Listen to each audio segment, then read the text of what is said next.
The Snow White press tour has officially begun, but instead of building excitement, it's already turning into a PR disaster.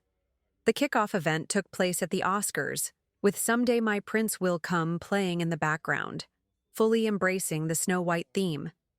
Rachel Zegler and Gal Gadot arrived all smiles, giving the impression of best friends thrilled about their upcoming film. But beneath the surface, things aren't as picture-perfect as Disney wants you to believe. A major red flag? Rachel Zegler has been posting edited versions of the Snow White poster on her Instagram, ones that conveniently exclude Gal Gadot. That's not the kind of move you'd expect from co-stars with a great working relationship. Even at the Oscars, there was noticeable tension. The two actresses barely acknowledged each other, avoided eye contact, and had zero playful banter, just forced smiles as they stood side by side, likely at Disney's insistence.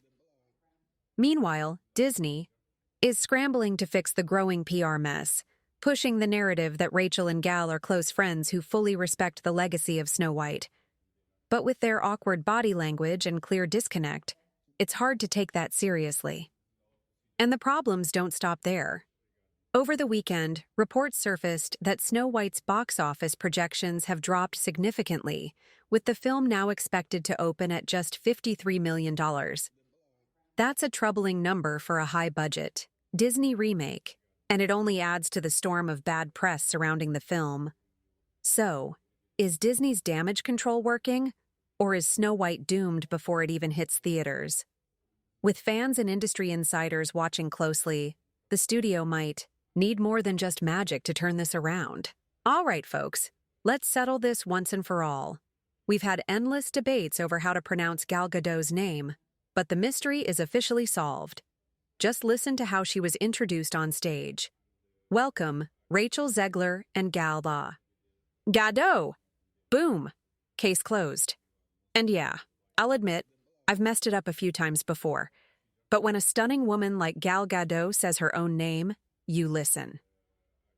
Now, let's move on to the real disaster unfolding: Snow White's box office. Projections have taken yet another massive nosedive. New estimates now place the film's opening weekend between $48 million and $58 million, which is a significant drop from the earlier forecast of $63 million to $70 million. To put this into perspective, let's compare it to another controversial Disney remake, The Little Mermaid. That film also sparked heated debates, mostly around its approach to diversity and representation. But let's be real, the backlash for Snow White has been way louder and far more relentless. And despite all the controversy, The Little Mermaid still managed to pull in $570 million worldwide.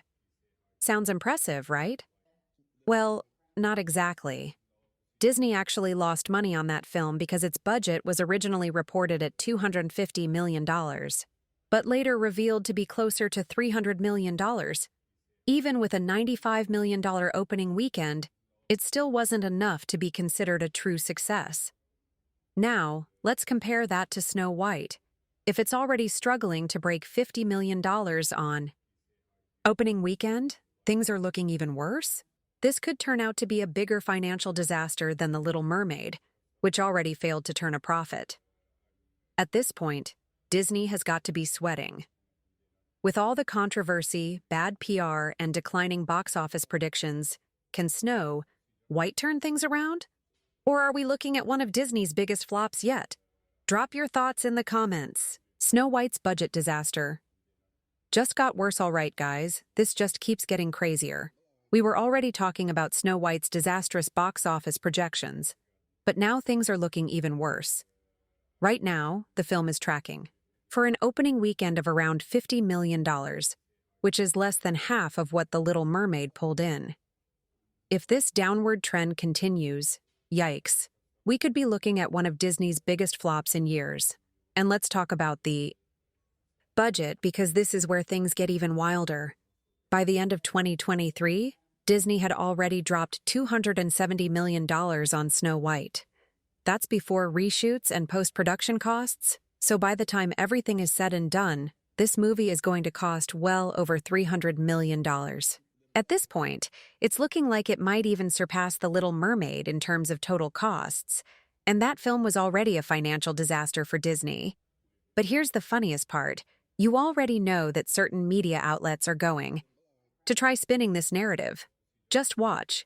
Any day now, we're going to see headlines like, Snow White's budget was only $120 million, or actually, it was just $200 million.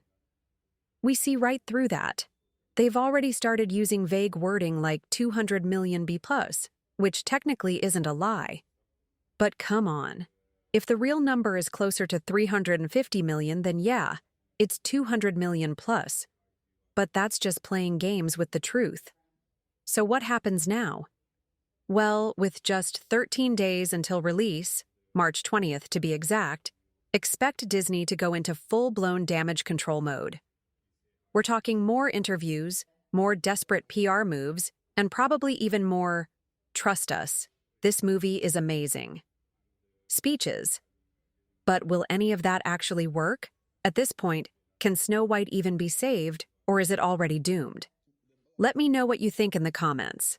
Alright, so Disney is scrambling to save Snow White, and their latest move? They're pushing it hard in Japan for Girls' Day. Yep, there's actually a video out there saying, "Hey, it's Girls' Day! Come watch a girl movie, it's Snow White." But here's the weird part. Rachel Zegler and Gal Gadot weren't even seen together during this promo push. They were completely separate, which just makes you wonder, what's really going on behind the scenes? And let's be real, Disney is going all in on their target audience here. This movie was clearly made for young girls, and they know it. You won't see a ton of guys or little boys lining up for this one, which is why they're pushing the empowering princess angle so hard. But no amount of marketing spin can erase what Rachel Zegler has said about this movie. Fans haven't forgotten her comments, and as we get closer to release, it's looking more and more like the train wreck we all expected. Now, here's the funniest part of this whole situation. While Disney is out here struggling to convince people to care about Snow White, Meta PCs randomly dropped a discount ad right in the middle of a Hollywood Reporter article. Yep. Use code 199 for a brand new Meta PC today. Hey, you might as well take a W where you can, right? But back to Snow White. The real question now is, what's this press tour going to look like? Are Rachel and Gal actually going to appear together at events? Or will Disney keep them separate to avoid any awkward moments? Because let's not forget, Disney's recent press tours have been a disaster. Look at The Acolyte. That press tour was chaotic. Then you had Captain America, which was, well, let's just say underwhelming. With Snow White already drowning in controversy, it wouldn't be surprising if Disney plays it safe and avoids pairing Rachel and Gal on the same stage. So, what do you guys think? Will the Snow White press tour be a total disaster? Or does Disney have a secret plan to turn things around? Snow White's press tour is shaping up to be one of the most awkward ones yet. With everything that has happened, Disney is likely preparing Rachel Zegler and Gal Gadot weeks in advance with carefully scripted responses. However, it's highly unlikely that they will do press interviews together. There's one question Disney does not want the media to ask. Rachel, you posted Free Palestine. Gal, you have been openly supportive of Israel. How do you both feel about this? That would be an instant PR disaster. No matter what either of them says, it would spark headlines and social media debates that Disney does not want attached to their film. Keeping them separate would be the safest option. The press tour is likely to be highly controlled, with only a small group of reporters allowed to ask pre-approved questions. Disney will do everything possible to ensure that no one sneaks in, a controversial question that could derail the movie's promotion. There's a strong chance Rachel and Gal will have their interviews scheduled separately, avoiding any direct interaction in front of the press. That being said, they may still appear together at select red carpet events. A few photo ops are expected, as it would look strange if they completely avoided being seen together. But full sit-down interviews featuring both of them? That seems unlikely. Gal Gadot is a professional. Regardless of her personal views, she knows how to navigate press situations without creating controversy. If she does have to answer difficult questions, she'll handle them with poise and tact, likely redirecting the conversation back to the movie.